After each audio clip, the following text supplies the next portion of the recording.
कि गाली दे दिया, गाली दे दिया। अरे सनातन को गाली दो, हमें क्या लेना देना। हम जानते हो प्रभु को जिस दिन अभी एक ही तो दिए हो, 100 ही पे मारता है वो। इसीलिए तुम कृष्ण के मुंह से उनकी किसी की बुराई नहीं सुनोगे।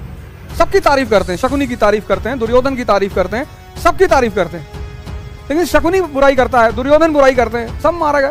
तो हमें क्या जरूरत है उसको कुछ कहने की। जो वो कहता है कि 100 पे मैं उड़ा दूंगा, तुम आवाज हो जा, कुछ मत करना जी।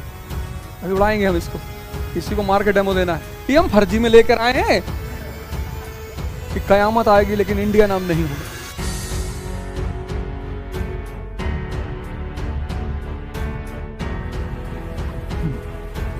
जय हिंद फ्रेंड्स।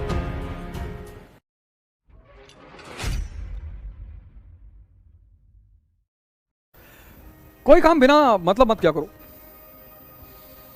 तो तुम्हारा इंटरेस्ट उस काम में नहीं है तो उस काम को किया सोचा ही मत करो। फालतू मत क्या करो। तो ट्विटर पे हर आईटी सेल के लोग बैठे हैं, उसमें तुम मत कूदा करो। ट्विटर हुआ, सोशल मीडिया जितना हुआ, उसमें सब पे आईटी सेल बैठा हुआ है। तो जब तुम बीच में कूद जाते हो, पता लगा 100 लोग इकट्ठा तुम्हारे ऊपर हमला कर दिए, तो गाली देने भागे तुम वहां से खटाक से, क्योंकि 100 आदमी को तो झेलना मुश्किल है। क्या तो तुमको मजा आता हो, तुम किसी को छेड़ना चाहते हो, तुम बीच में कूद गए। एक स्टेटमेंट डाल दिया हल्का सा कि कयामत आएगी लेकिन भारत नाम नहीं होगा। अब इतना लिख के उसका तुम सो गए रात में, और सुबह उठे तो देखे 2-3 हजार गाली लिखी हुई है। फिर वहां नीचे तुमने लिखा थैंक यू। फिर एक लाइन डाल दिया कि कयामत आएगी लेकिन इंडिया नाम नहीं होगा। तो फिर 10-12 बार में समझ जाएंगे कि मजा लेने आता है यार, जो है कयामत आएगी ऐसा होगा, कयामत आएगी वैसा होगा। लेकिन मजा बहुत आता है इस खेल में। जो उसमें तो बहुत सीरियसली अटैच हो जाते हैं वो बेचारे बड़े दुखी होते हैं कि गाली दे दिया, गाली दे दिया। अरे सनातन को गाली दो, हमें क्या लेना देना है। हम जानते हो प्रभु को जिस दिन अभी एक ही तो दिए हो, 100 ही पे मारता है वो। तो हमें क्या जरूरत है उसको कुछ कहने की। जो वो कहता है कि 100 पे मैं उड़ा दूंगा, तुम आवाज हो जा, कुछ मत करना जी। भाई शिशुपाल दे रहा है गाली तो भीम नाराज हो रहे हैं, तो भगवान रोक रहे हैं कि भीम भैया ये हम फर्जी में लेकर आए हैं, तो हमको अपने वाले पे भरोसा है। 100 जिस दिन क्रॉस हुआ तब तुम जाओगे। जिनको भरोसा नहीं होता वो गुस्सा हो जाते हैं। जैसे बलराम को देखोगे, वो एपिसोड देखो तो बलराम गुस्सा हो जाते हैं, शिशुपाल। अरे अभी उड़ाएंगे हम इसको, इसी को मार के डेमो देना है। मस्त रहा करो, जितना मस्त रहोगे दुनिया जीतते चले जाओगे। किसी की बुराई मत करो। ये सब नियम बना लो अपने जीवन का, किसी की बुराई नहीं करनी ही नहीं। सब मैंने सीखा, मुझे बहुत काम आया। तुम दिन भर बुराई करोगे, तुम्हारा खुद का माइंड नेगेटिव हो जाएगा। उस नेगेटिव माइंड से घंटा तुमको पॉजिटिव चीजें मिलेंगी, तुमको कुछ नहीं मिलेगा, तुम भिखमंगे हो जाओगे। तुम सोचो नेगेटिव माइंड पॉजिटिव अचीवमेंट, ये कैसे हो सकता है। इसीलिए तुम कृष्ण के मुंह से उनकी किसी की बुराई नहीं सुनोगे। सबकी तारीफ करते हैं, शकुनी की तारीफ करते हैं, दुर्योधन की तारीफ करते हैं, सबकी तारीफ करते हैं। लेकिन शकुनी बुराई करता है, दुर्योधन बुराई करते हैं, सब मारे गए।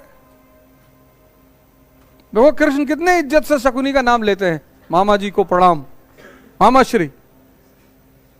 जानते हैं घोर पापी है ये, लेकिन इज्जत बहुत देते हैं, क्योंकि वो उनकी इनबिल्ट डीएनए है, उनको देना ही है।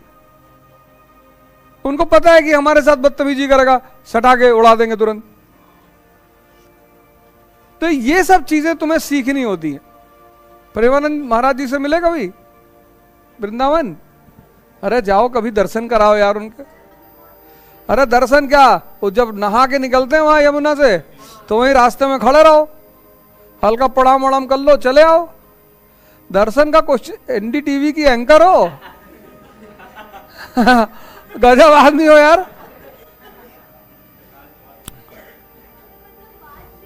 क्यों बात जरूरत है बात करने की? और तुम क्या बात करोगी? जिस बात को वो आदमी कह रहा है वहां सब जा रहे हैं, बाबूजी बाबा जी हमको ये हो गया, बाबा जी। वो डॉक्टर है, वो एक बात सुना रहे हैं सबको, जाओ सीख लो क्या कह रहे हैं वो। उल्टा नाम जपत जग जाना, वाल्मीकि भय ब्रह्म समाना। जिस समय कृष्ण थे उस समय राधा जी थी ही नहीं। कृष्ण के समकालीन ग्रंथों में राधा का कहीं नाम ही नहीं है, लेकिन कृष्ण के साथ फोटो में हमेशा राधा जी खड़ी होती है। इसका मतलब पूछ कर आओ उनसे। वो बार बार जो कहते हैं ना राधा रानी चाहेंगी तो हो जाएगा। तो यही जो श्लोक मैंने तुमसे बोला, यही जाके उनसे कह देना कि बाबा जी बस एक बात बता दो कि उल्टा नाम जपत जग जाना, प्रेमानंद भय ब्रह्म समाना।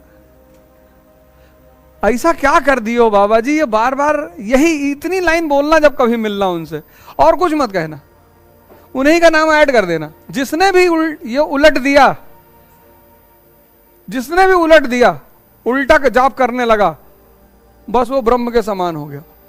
भाई रत्नाकर डाकू थे ना, वो इतने बड़े संत हो गए, यहां एमएससी फिजिक्स का प्री नहीं निकल रहा है, तो कुछ तो बात रही होगी ना। तो तुलसीदास जी ने लिखा है उल्टा नाम जपत जग जाना। तो किसी से पूछो कि भैया ये क्या है, कहते वो राम नहीं जानते तो मरा मरा कहते थे। अबे जो मरा मरा कहता सकता है वो राम राम नहीं कह सकता। इसके पीछे कोई भेद है, रहस्य है, वो संत ही समझाएगा। तो अगर कभी उनसे मिलना तो कहना हमारे गुरु जी ने कहा है ओझा ने कि उल्टा नाम जपत जग जाना और प्रेमानंद भय ब्रह्म समान। तो जिसके पास शक्ति है उसको तो जल चढ़ेगा ही। सूरज को देखते रहे, सुबह निकलो शहर में सब चढ़ा रहे जल। तो जैसे मुझे मन समझ में आया, ऐसे मुझे दूसरी बात यह समझ में आई कि सिर्फ अपने ऊपर काम करना है, अपने सिवा किसी पे काम ही नहीं करना। तो जैसे जैसे शक्ति इकट्ठी होती जाएगी तुम्हारे ऊपर जल चढ़ता जाएगा। चेतना तुम्हारी चित्त से अलग नहीं है, जुड़ी हुई है।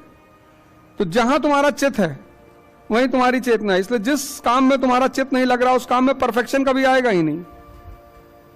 और जहां तुम्हारा चित्त लग रहा है, क्योंकि चेतना भी साथ बैठी हुई है, तो जहां चित्त लग रहा है उस काम में तुरंत परफेक्शन आ जाएगा। क्योंकि चित्त अकेला नहीं आता, चित्त का साया है चेतना। इसीलिए चित्त को सांस पे लगाना होता है कि धीरे धीरे चित्त गायब हो जाता है, चेतना बच जाती है। पर लंबी साधना है वो, पर मजा बहुत आता है। तो तुम जहां चित्त लगाओगे वहां चेतना अपने आप चली आएगी। तो जब भी तुम बहुत बनते संवर, साफ सुथरा रहना चाहिए। बनते संवरते हो इसका मतलब तुम किसी को आकर्षित करने का प्रयास कर रहे हो, शक्ति लगा रहे हो, मेहनत कर रहे हो। तो जब तुम्हारा चित्त दूसरे पे लगा हुआ है तो तुम्हारी पढ़ाई खाक होगी, कुछ नहीं होगा। जो भी बन संवर रहा, वो चाहे स्त्री हो चाहे पुरुष। हाँ, अब कहीं विवाह में जाना है, किसी फंक्शन में जाना, वो सब एक अलग बात है। लेकिन तुम क्लास में आते हो,